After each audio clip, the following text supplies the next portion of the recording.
Okay, in this lecture, we are going to begin looking at consumer identity. This is part one, so we will next have a lecture on part two.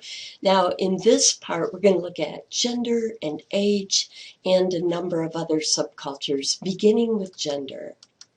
Gender is a particularly powerful identity concept in consumer psychology. While there are obviously some naturally product needs that are different for men and women, such as bras, tampons, jock straps, mustache waxes, many more products have been differentiated solely by gender stereotypes. Let's look at these gender stereotypes. In the United States culture, the masculine stereotype is represented by agentic traits and skills. They're called agentic because you're like an agent in the environment. You are active, an active agent.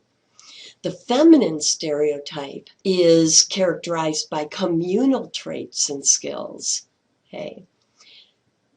Now, I want you to look at these closely. We've got some examples here under the agentic traits and skills: competent, confident, leadership skills, assertive, independent, logic skills. And then under communal traits and skills: nurturing, social skills, empathetic, mediation skills, cooperative, caring, and communication skills.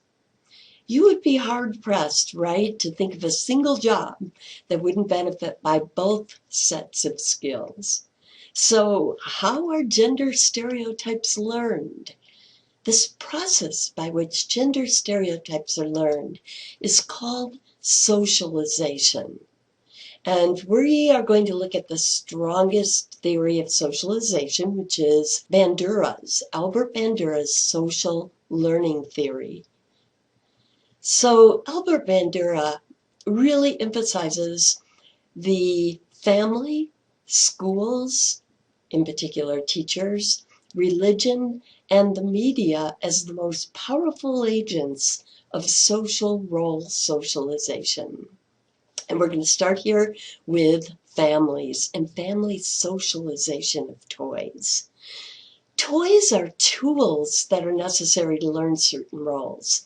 It's an interesting way to think of them, and it's also a very true way. So toys are tools necessary to learn certain roles. As an example, providing dolls and tea sets to girls give them tools for learning nurturing and homemaking roles. Providing tools and guns to boys gives them tools for learning engineering and law enforcement role. Parents also socialize kids with reinforcement and punishment. Besides encouraging and rewarding stereotypical play, boys are often punished explicitly or implicitly for dressing up in mom's clothes or playing with dolls, girls for playing rough and getting dirty. Also, kids see parents and parents' friends in gender stereotypic roles in their homes and work. Parents often provide more opportunities for males to learn things like independence and how to succeed in the business world, for instance, by imposing later curfews than they do upon their sisters and being more likely to send them to college. Teachers tend to refer to their students most often as boys and girls, and when dividing their classrooms, doing so most often by gender and gender stereotypes. For instance, saying boys over here for baseball, girls over here for dance. We also see evidence in the fields of study students choose. Reactions to the unveiling of intentional and unintentional sexist teaching resulted in overcoming the math and science score gap. But even though females now score equally well on standardized math and science tests in elementary and high school, Women are still often discouraged from choosing math or sciences in college and/or in jobs. 9 out of 10 jobs in engineering, math, and the physical sciences are held by men. Women who join these careers often report feeling that they have to overperform to conquer stereotypes, and even then still earn 75% of the salaries of men doing the same work. Religion. Certainly, not all religions teach a devaluation of women, but some do. Those that do can be identified with these 3 things. 1, they endorse women's submissive role to man, and/or 2, they endorse women's traditional roles, and/or 3, they oppose women clergy and/or females from holding other roles of power within the church. The media is a particularly powerful agent of socialization. The average American spends over 5 hours a day watching TV. 5 hours a day. Kids spend more hours watching TV than they spend in school over a year. And 67% of Americans regularly watch TV while eating dinner. Now, you don't need to memorize these statistics for this class, but hopefully they emphasize the power of the media as a socialization agent. This photo was taken at a toy aisle of a real store here in the United States. What's the message to girls who dream of being, let's say, police officers or engineers, or boys who aspire to work with children or be professional dancers, etc.?